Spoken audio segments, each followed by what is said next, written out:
Hey guys, in this video we're going to be checking out the AKK A3-OSD. This is another one of those all-in-one FPV camera and video transmitter combos.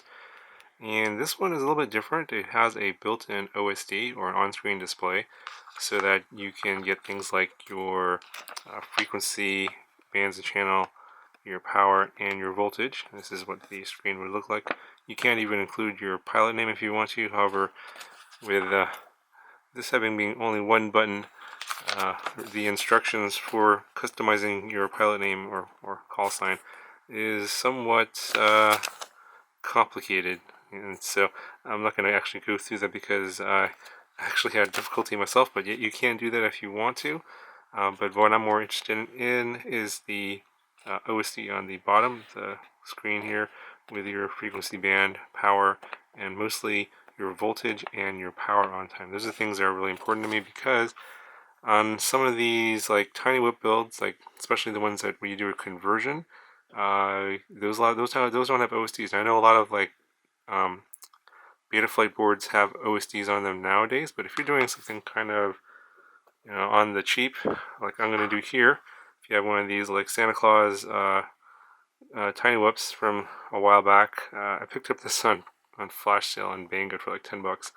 Pretty crazy. The motors, if you buy them by the cells, cost actually more, so I just went ahead and bought the whole thing. But if you do a conversion on this board doesn't have a Betaflight OSD on it, and you just, if you take this camera and solder it onto the power here, you're going to get the battery voltage as you're flying around and the power on time. So what I'm going to do is go ahead, I'll stick it on here. I'm just going to cut off the connector and solder it directly to the battery lead, and then just stick it on with some foam tape, and then you can fly this around and get on-screen display for your battery voltage and your power time, which is pretty cool. Let's go over real quick the specs. You get your normal 25 milliwatt, and this is actually up to 200 milliwatts. It's power switchable, pretty nice. And this one is NTSC.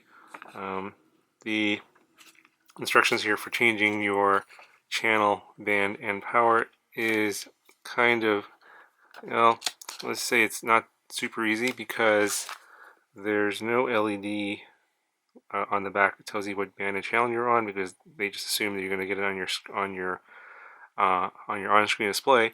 So these give you three little lights here. They're going to be, I think, going to be blue, red, and green, and that's what you use to figure out what band and channel you're on. So what I would recommend is actually using one of those monitors that has a scan function. So when you plug this into power, you know what your channel you're on, and then from there you can kind of figure out where to go based on these instructions. So it's a little bit, it's not super easy, but it can be done. Just follow the instructions and you should be able to figure out. But definitely get one of those monitors that can scan for the frequency this is going to be on, because you may not know what frequency it's on when you first power it on, and the lights here aren't that helpful. Anyway, I'm going to go ahead, I'll stick this on here, and yeah, we'll go fly it around, and we'll see what this video looks like coming from this camera.